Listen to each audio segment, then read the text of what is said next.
Dios les bendiga a todos. Es un gran honor estar aquí y ver algunas caras que hacía muchos años que no veía, ¿verdad? De la hermana Marta, la hermana Tere, y qué bueno estar aquí y saber que la vida de Cristo fluye a través de cada uno de ustedes y que donde hay dos o más reunidos en su nombre, Él está presente. Dios está presente en este lugar. Como decía Claudio, nosotros nos conocemos hace muchos años. Antes de casarnos, antes de ellos casarse, de Claudio y Paola, y iba yo a casarnos, nos conocemos, tenemos muchas anécdotas, muchas memorias, pero no las voy a contar. Pero qué bueno saber que Dios ha sido y ha permanecido fiel a cada uno de nosotros. Qué bueno saber de que a través de los años podemos mirar hacia atrás y decir, Dios, tú has sido fiel. Gracias, Señor, por tu gran fidelidad. Y realmente somos testigos de esa fidelidad de Dios. Nosotros, mi familia, hace 10 años nos mudamos de la ciudad de Miami a la ciudad de Charlotte, en Carolina del Norte, dirigidos por el Señor, sabiendo que Dios había abierto puertas. Y desde hace ya casi 4 años estamos plantando una iglesia hispana. Plantar iglesias hispanas en ciudades fuera de Miami o de Nueva York o Los Ángeles o Houston, Texas, pues es un poco más complicado, hay muchos desafíos, ¿verdad? Sin embargo, hemos visto la fidelidad, estamos viendo la fidelidad del Señor y la visitación del Señor. Así que en virtud de eso, pues yo traigo los saludos de los hermanos de Comunión de Vida que nos reunimos en la ciudad de Cornelius, en Carolina del Norte. Les mandan todo su amor y todos sus saludos en el amor de Cristo Jesús. Y obviamente mi esposa les manda muchos saludos.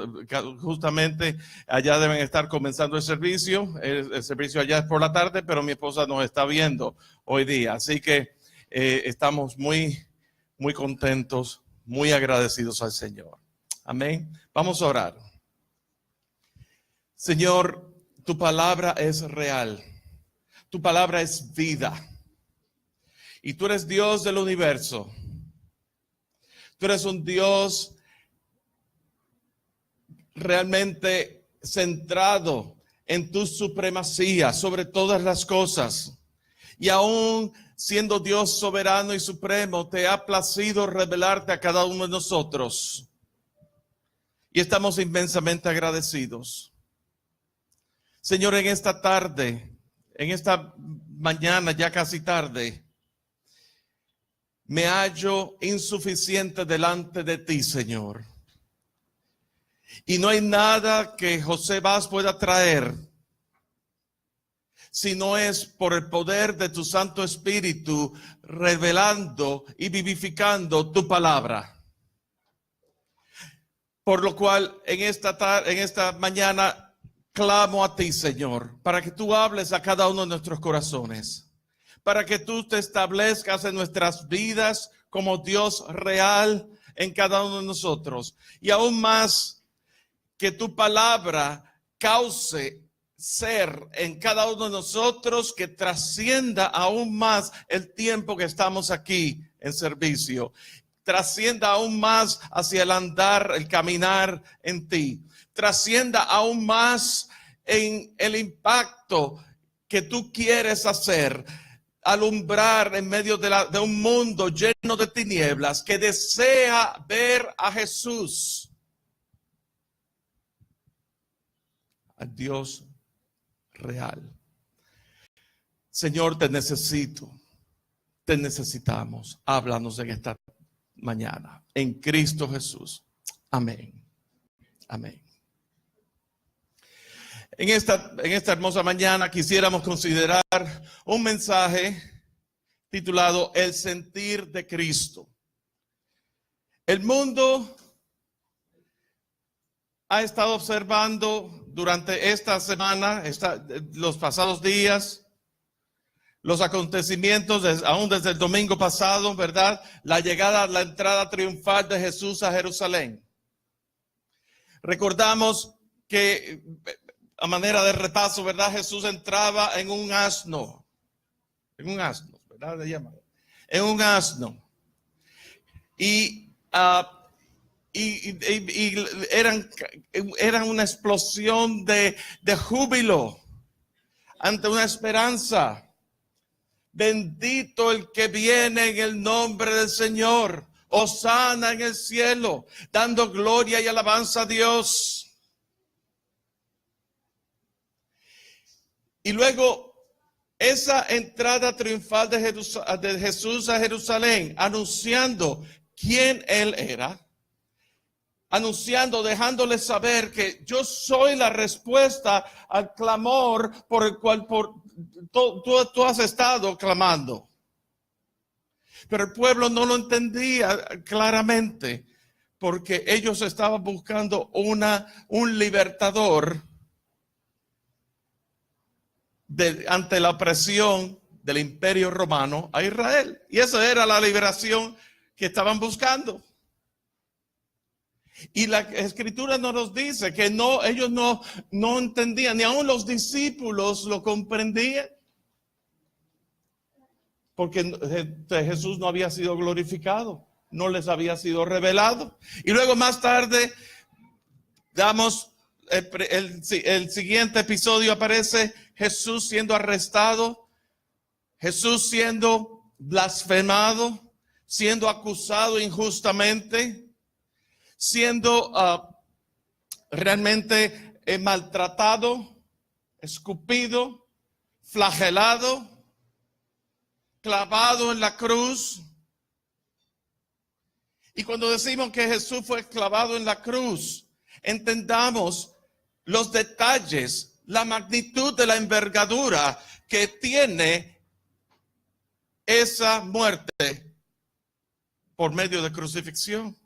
Eso era uno de los castigos del Imperio Romano más graves, más crueles. La muerte de Jesús fue una muerte horrorosa ante los ojos de todo aquel que lo vio.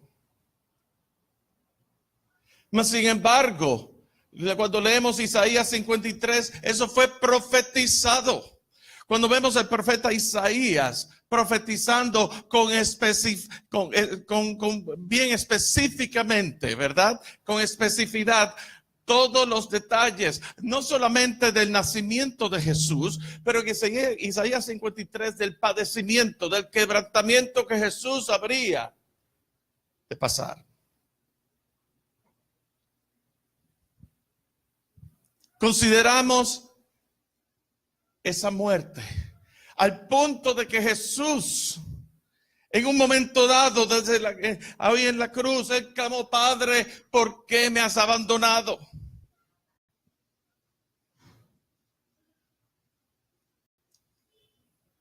Y consideramos que al tercer día la tumba estaba vacía. Consideramos que al tercer día Él venció sobre la muerte. Él venció sobre el poder del pecado. Él quedó vindicado. Él quedó vindicado por medio de su resurrección, mis amados. Miren la implicación que tiene la resurrección, que todas aquellas acusaciones que le habían hecho a Jesús, Él había quedado inocente, totalmente vindicado, demostrando quién es Él. Y entonces vemos al mensaje de hoy. Todo esto como un preámbulo, como un resumen, ¿verdad? Y consideramos a nuestras vidas. ¿Cuál es el llamado específico del Señor a nuestras vidas? Muchas veces pensamos en el llamamiento del Señor a nuestras vidas como un llamamiento en una capacidad específica, a un ministerio específico, a una obra específica dentro de la obra del Señor. Y eso tiene su lugar. No queremos restarle importancia a esas cosas. Pero ¿cuál es el llamado primordial de Dios a nuestras vidas? El llamado primordial de Dios a nuestras vidas es a Él. Es a Él. Es a Él. El Dios desea. Dios desde antes de la fundación del mundo, Él estableció un pacto redentor. Un pacto redentor que no trasciende aún más allá de la caída. Ese pacto redentor fue establecido, fue señalado, fue ratificado y fue cumplido en Cristo Jesús. Pero nosotros pensamos que ese pacto redentor era como un plan B, por decir así, una solución, porque Génesis 3 ocurrió, ¿verdad? La caída del hombre. Y queremos considerar que el pacto redentor estaba aún desde antes de la caída. Lo vemos en todo el Antiguo Testamento en tipo y sombra, pero antes de la caída vemos el árbol de la vida en medio del huerto del Edén. El espíritu vivificante de Cristo representado en el árbol de la vida. Y vemos que si el hombre hubiera tomado del árbol de la vida, inicialmente hubiera recibido el espíritu vivificante de Cristo. Amén. De manera que nuestro llamado, porque todo es a través de Él.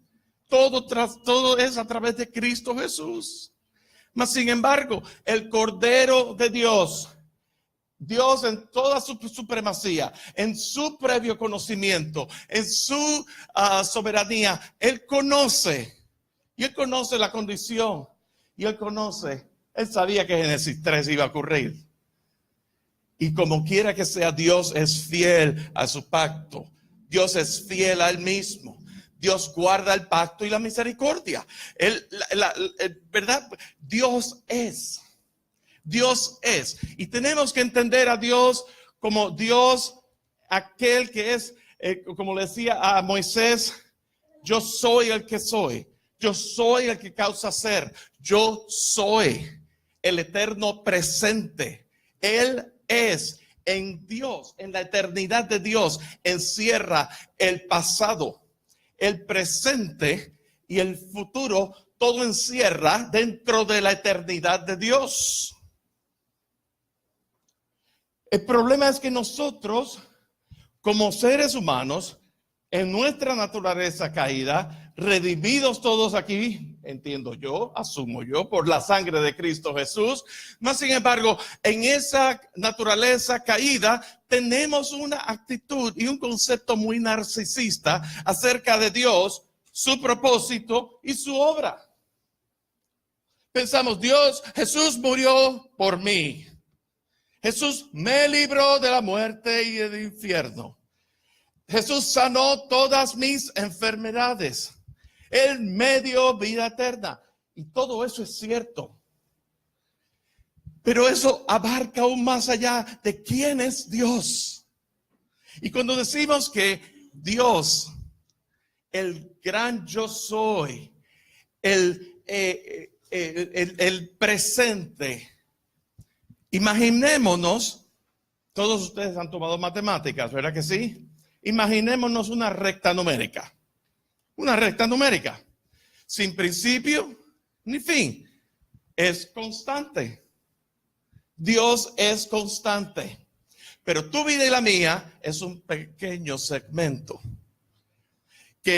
Un pequeño segmento que en los tiempos bíblicos, pues el hombre tenía una duración de 700 años, 500 años, pero mientras más pasa el tiempo, menos es la longevidad nuestra, ¿verdad que sí? Y ahora si llegamos a,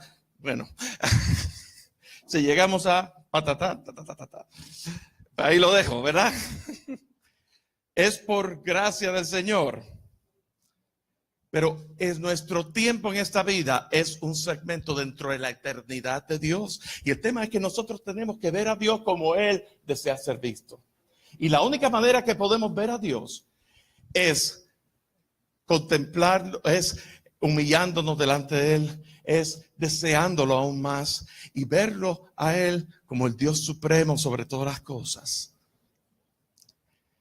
Es un reflejo de nuestra cosmovisión actual orientada al yo. Les voy a poner un ejemplo. En los años 60 se publicaban, antes de los años 60, se publicaban libros en la industria de la literatura, cristianos y no cristianos, orientados al carácter del individuo, orientado a la integridad y el moral y todas esas cosas. Pasado en los años 60, que hubo una revolución de cosmovisión muy grande mundialmente hablando, ahora los libros tienen un carácter más pragmático. ¿Cómo hacerme sentir bien? ¿Cómo tener tu vida aún más excelente? ¿Cómo? Entonces yo me limito, mi vida está limitada en el cómo hacer y no en el ser. Fíjense en el cómo hacer y no en el ser. ¿Qué tal la perspectiva del carácter de Dios? ¿Qué tal aquello que dicen Romanos, de Él, por Él y para Él? ¿Qué tal si consideramos que Dios está centrado en su gloria? Dios es suficiente en Él mismo, Él no nos necesita. Dios es existente en Él mismo, Él no fue creado. Dios es eterno, sin principio ni fin. Dios creó el universo. En esa toda superioridad y supremacía de Él, Él creó el universo, las galaxias, con el poder de su palabra. Él sustenta todas las cosas con la palabra de su poder. Entonces, ¿por qué nuestra tendencia a enfocarnos en nosotros mismos? La respuesta es porque el designio del hombre naturalmente está en enemistad contra los designios de Dios. Es egoísta. Somos egoístas. Esa es nuestra naturaleza.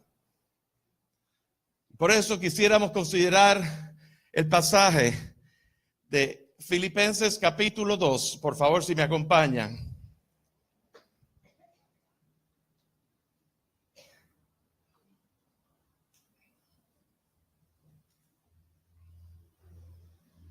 Filipenses capítulo 2, versículos del 1 al 11. Vamos a ver aquí en qué estriba eso del sentir de Cristo. ¿Verdad? ¿En qué estriba el sentir de Cristo? ¿Cuál es el efecto en nuestras vidas?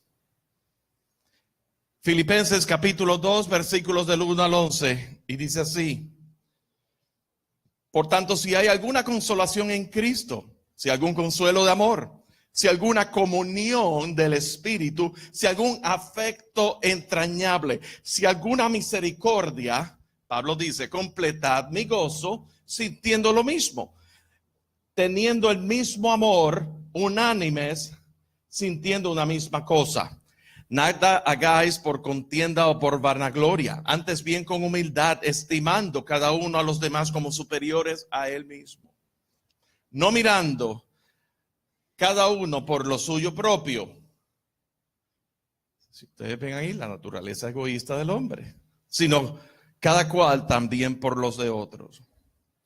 Versículo 5. Haya pues es vosotros este sentir que hubo también en Cristo Jesús, el cual siendo en forma de Dios, no estimó el ser igual a Dios como cosa a que aferrarse, sino que se despojó de sí mismo, tomando forma de siervo, hecho semejante a hombres. Estando en la condición de hombre, se humilló a sí mismo, haciéndose obediente hasta la muerte y muerte de cruz. Por lo cual Dios también le exaltó hasta lo sumo y le dio un nombre que es sobre todo nombre, para que en el nombre de Jesús se doble toda rodilla de los que están en los cielos y en la tierra y debajo de la tierra, y toda lengua confiese que Jesucristo es el Señor, para gloria de Dios Padre. Y el Señor bendiga su palabra en esta tarde. ¿Cuál es el llamamiento del Señor en este pasaje que acabamos de leer? El Señor nos está llamando. Dijimos que el llamamiento primordial es a Él. De ahí parte todo. De Él, por Él y para Él. Y estando en Él, hay un llamamiento específico. Hay tres cosas que Dios nos está llamando en este pasaje. Primero habla de identificación. Identificación. Luego habla de unión con Dios. En el versículo 1, ¿verdad? La comunión tiene que ver con unión. Y luego habla de manifestación de esa identificación y unión. Podemos identificarnos con algo. Llámale la causa de Cristo. Llámale la palabra del Señor. Podemos identificarnos con ello. Y una cosa es estar identificado con ello y otra cosa es ser uno con ello. ¿Ve? Por ejemplo, hablamos aquí y nos gozamos tremendamente con el futuro matrimonio que fue anunciado en el día de hoy.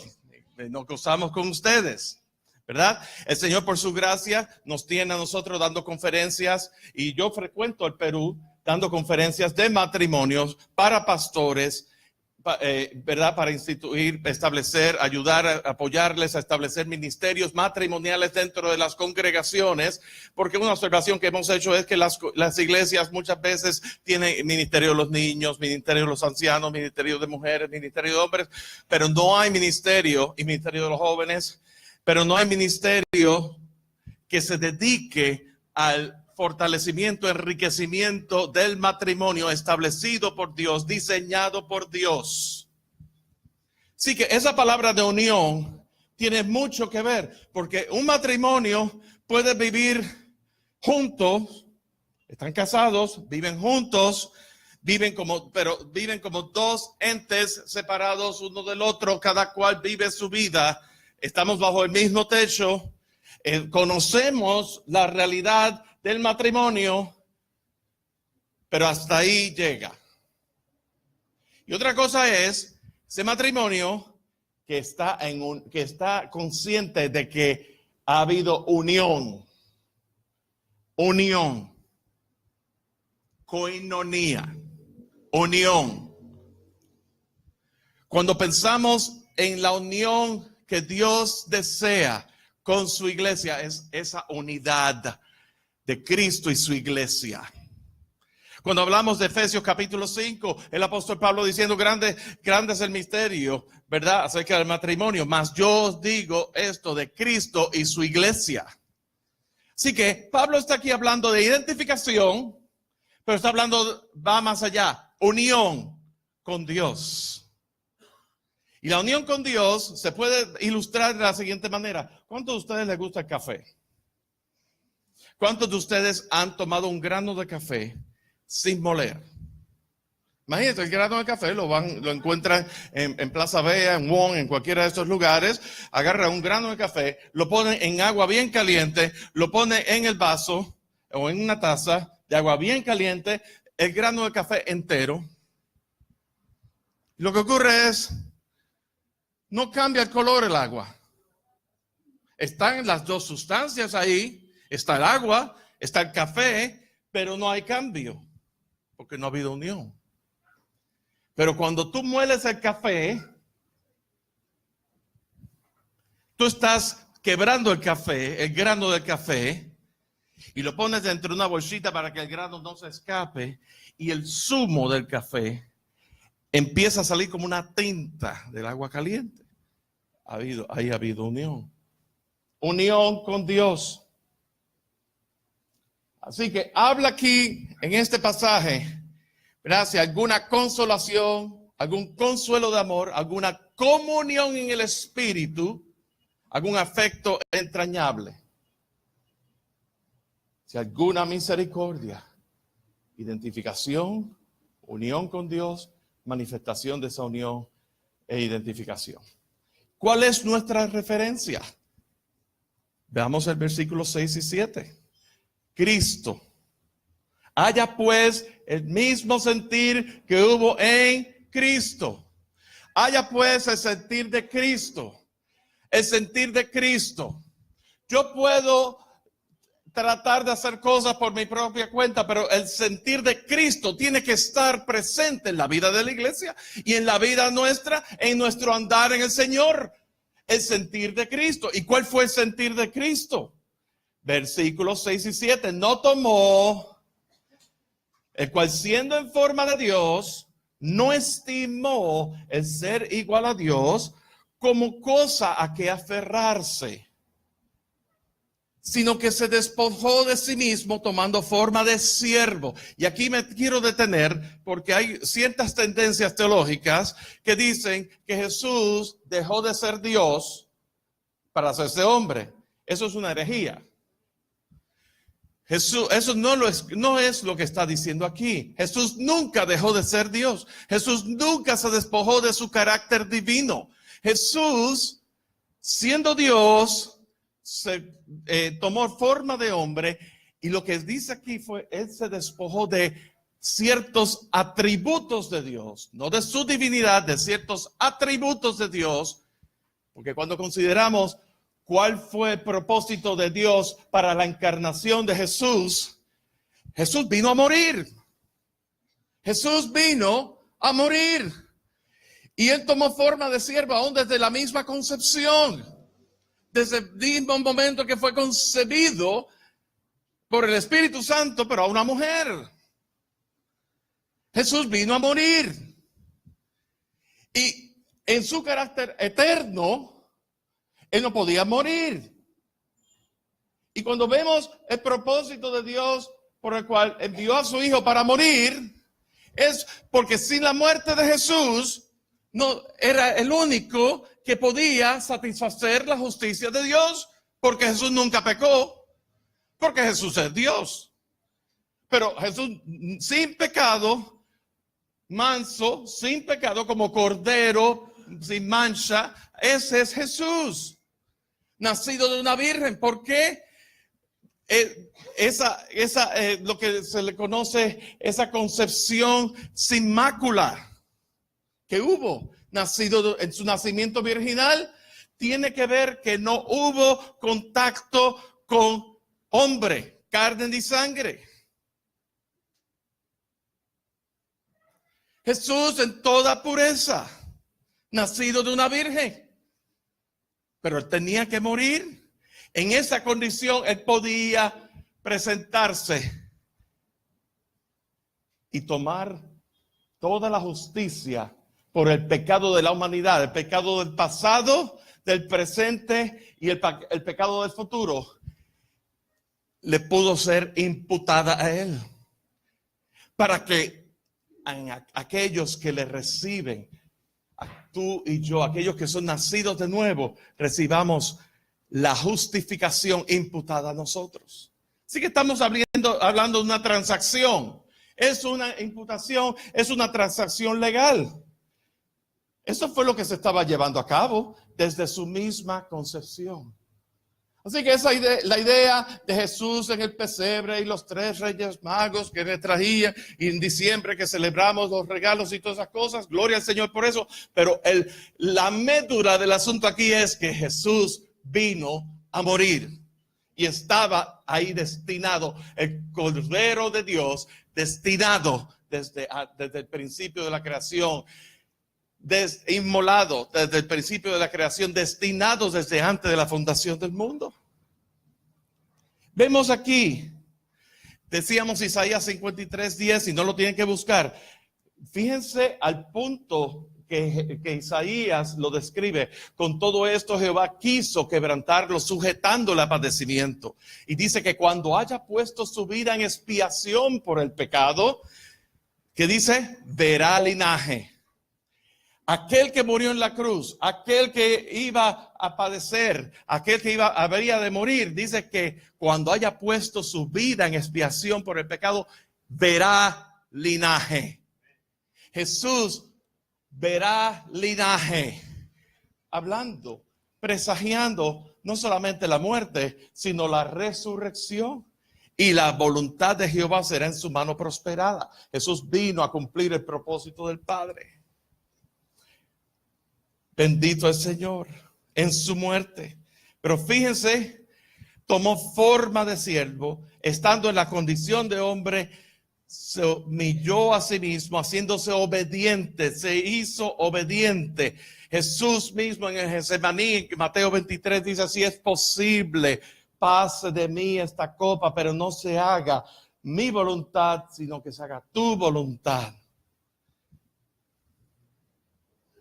Y en virtud de eso, como la justicia de Dios fue satisfecha,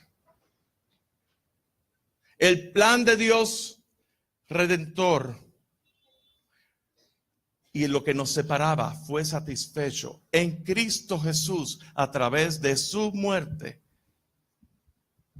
Fíjense, versículo 9. Por lo cual Dios también le exaltó hasta lo sumo y le dio un nombre que es sobre todo nombre, para que en el nombre de Jesús se doble toda rodilla de los que están en los cielos y los que están en la tierra y debajo de la tierra. Estamos hablando aquí de glorificación. Estamos hablando de aquí de Cristo exaltado. Estamos hablando aquí de Cristo mostrando su gloria. Estamos aquí hablando también de proclamación. Eso es lo que nos toca a nosotros, proclamarle. Toda lengua confesará. Estamos hablando aquí. Esa exaltación comenzó el día de su resurrección. Y el mundo hoy día, en la cultura postmodernista, vemos mitos y objeciones acerca de la resurrección, por ejemplo, o argumentos, objeciones acerca de la resurrección, en contra de la resurrección. Se dice que lo de la resurrección fue un mito. Pero cuando leemos en 1 Corintios capítulo 15, vemos a el apóstol Pablo que habló que Jesús se presentó ante más de 500 personas. Así que hubo testigos oculares. La primera testigo de la resurrección de Jesús, ¿quién fue? ¿Y qué era María Magdalena? Una mujer. ¿Qué implicación tiene eso ante una sociedad? En aquel entonces, vamos a poner las cosas en contexto. La mujer era una persona de quinta clase.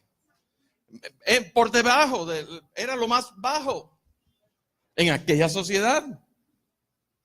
Y que una mujer al tercer día de haber crucificado a Jesús ante toda una multitud, donde había un miedo, un temor, miedo de cualquier expresión de afecto hacia Jesús, que una mujer gritara, resucitó, resucitó, saliera corriendo anunciando que eso fue un riesgo muy grande.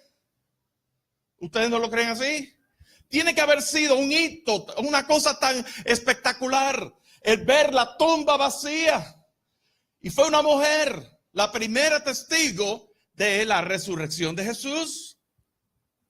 Así que, ¿es un mito? No me parece. Otros dicen, no es que Jesús en realidad no murió. Él se desvaneció. Él se debilitó tanto, pero luego se recuperó. Bueno, pero vamos a hablar las cosas claro.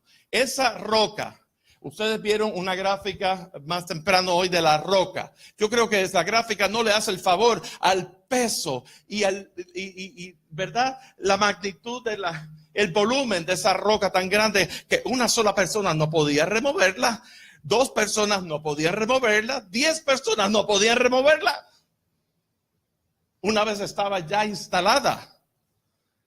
Que Jesús, después de haber sido herido, quebrantado, golpeado severamente, que él tuviera la fuerza para remover esa piedra. ¿Con qué fuerza la hubiera podido remover? O si no, dicen que el cuerpo fue robado. Pero también eso es una aseveración autorrebatible. Porque ¿qué estaban haciendo los soldados en esa noche? Estaban durmiendo, ¿verdad que sí? Los soldados estaban durmiendo. Así que si estaban durmiendo, ¿cómo ellos podían decir que fue robado? Si no lo vieron porque estaban durmiendo. Así que cualquier persona que les diga a ustedes cualquier tipo de aseveración en contra de la resurrección, usted tiene aquí unos argumentos apologéticos y después usted puede ir en profundidad, pero de inmediato para usted rebatir esos argumentos, porque el mundo, los medios, escúcheme, los medios quieren hacer todo lo posible para desmantelar cualquier vestigio de verdad de las Escrituras y la vida del Evangelio. ¿Qué implicación tiene la resurrección? En 1 Corintios 15 tiene un efecto directo en nuestra fe, tiene un efecto directo en la prédica y tiene un efecto directo en la esperanza. Sin su resurrección no hubiera ocurrido nada de estas cosas. Y eso fue. Jesús padeció, él tomó forma de siervo, él se humilló a sí mismo, se hizo obediente, por lo cual Dios le exaltó y en esa exaltación la resurrección tomó lugar.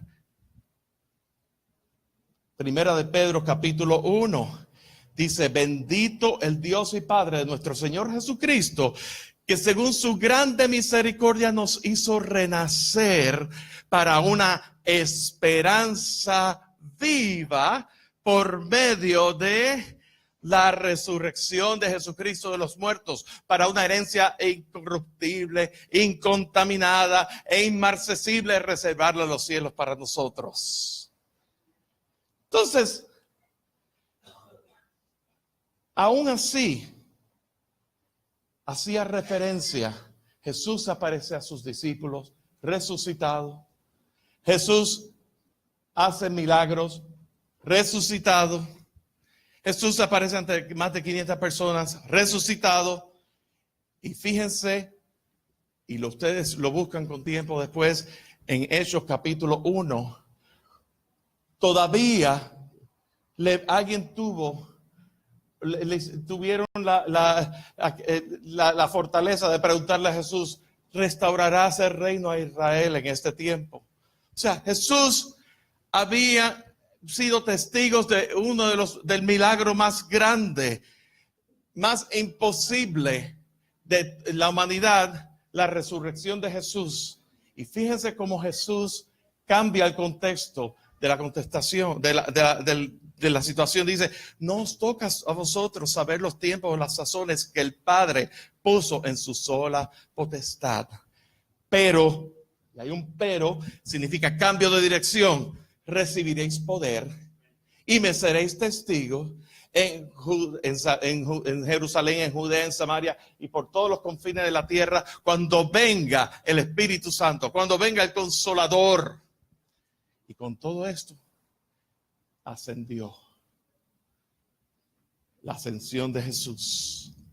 El Padre le exaltó y le dio el nombre que es sobre todo nombre.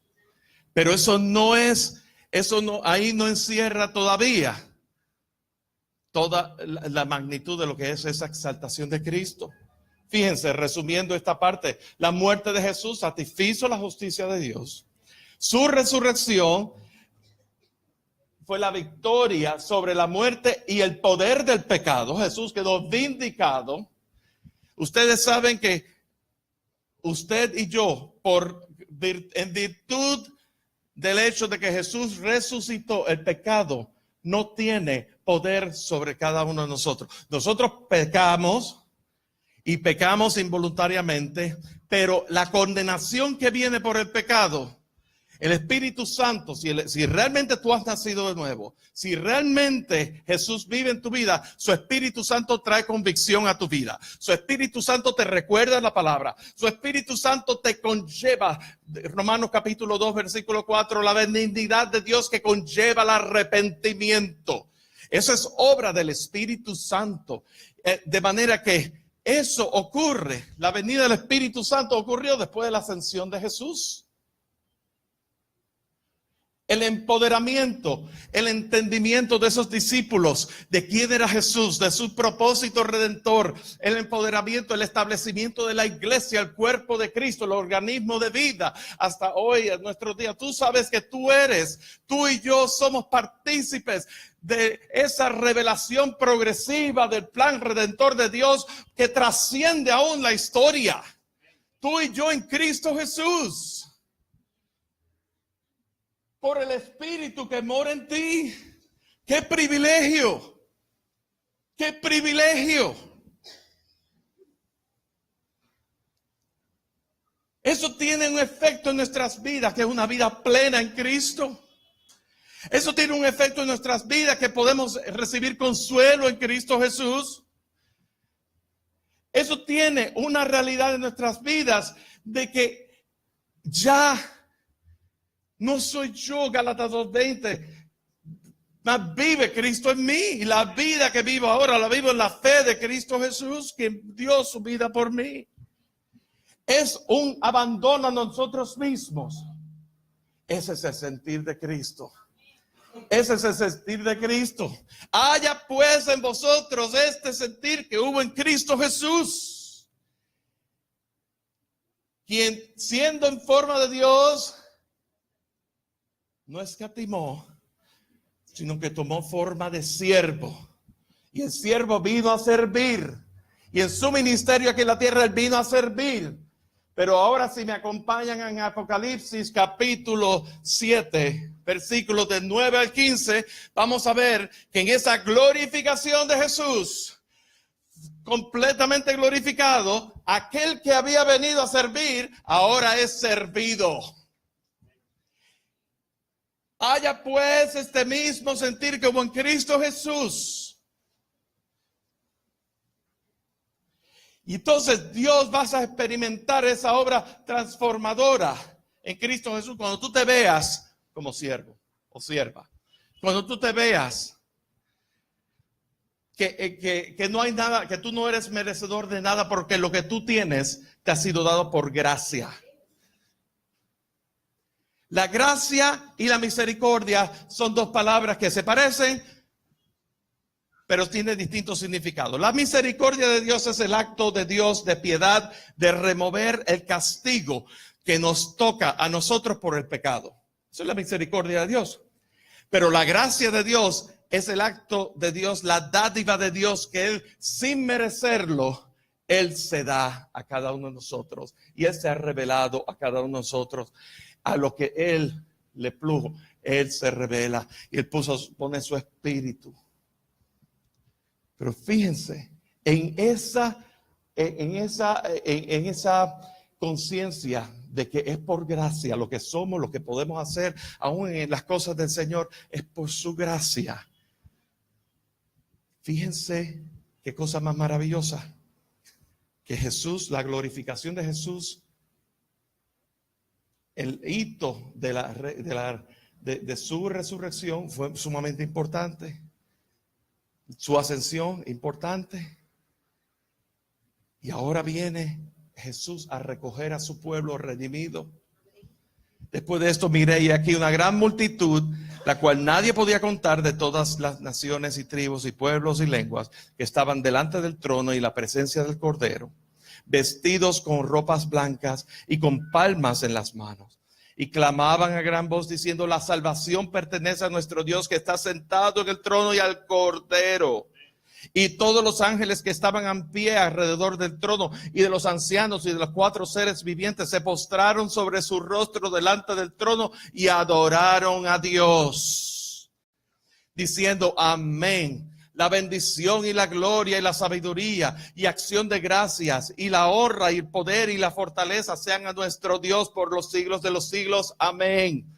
Entonces uno de los ancianos habló diciéndome: estos que están vestidos de ropas blancas, ¿quiénes son y de dónde han venido?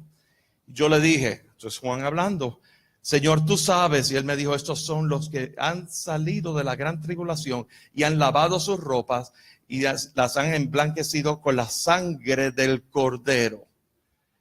Y entonces fíjense el versículo 15, que este es el versículo que quería traerles.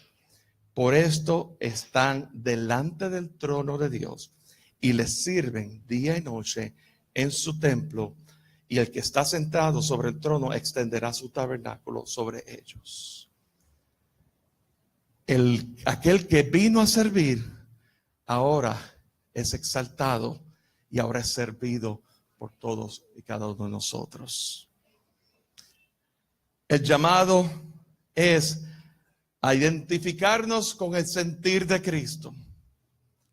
El llamado es a una unión con el sentir de Cristo, hacernos uno con el sentir de Cristo. Y Dios desea aún más, en esa identificación y en esa perspectiva,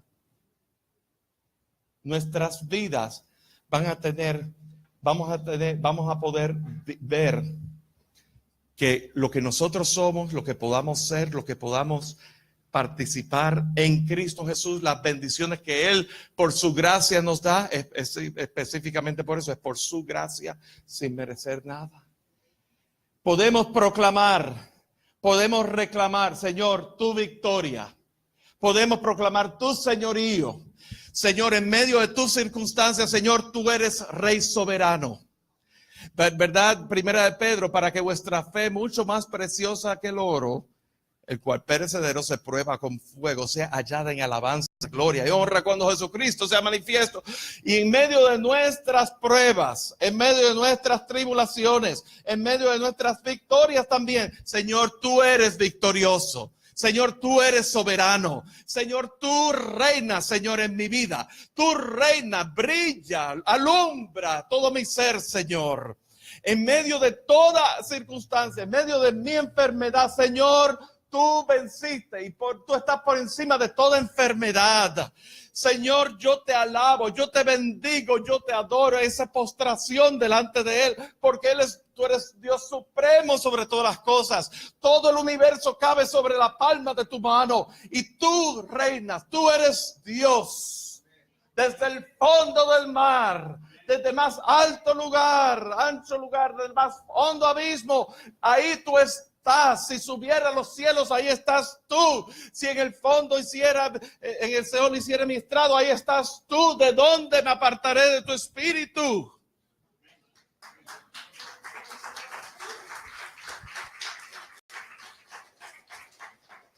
Esa es la realidad, pueblo del Señor. Esa es la realidad que Dios quiere establecer en su iglesia. Y esa es la realidad que por la gracia del Señor, el Señor me ha permitido compartir a ustedes dentro del tiempo. Si nos podemos de pie, por favor.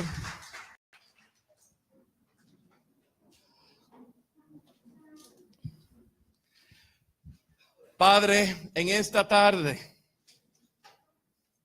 Señor, venimos delante de ti, Señor, pidiéndote y rogándote que nos podamos identificar con tu sentir, con el sentir de siervo.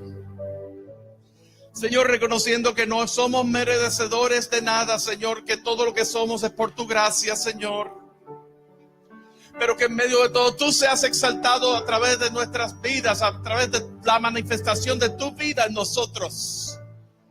Porque ciertamente es por ti, en ti, y todo vuelve a ti, Señor. Bendito eres tú, Señor. Gracias, Señor. Gracias, Señor. Gracias por la cruz. Gracias por la cruz a través de la cual hemos sido redimidos. Gracias por el poder de tu resurrección, aquel que resucitó, el mismo poder que resucitó a Jesús de entre los muertos, el mismo que vive y actúa en nosotros. Pero todo eso es por ti, por tu gloria, porque tú vas tras tu gloria. Bendito eres tú, Señor. Padre, te amo, adoro, te alabo. En tu nombre glorifícate. Glorifícate tu iglesia, Señor. Glorifícate. Glorifícate.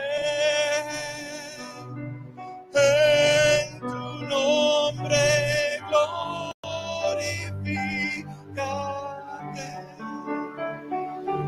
De corazón y con nuestros labios exclamamos tu nombre, Señor, en esta tarde, Señor.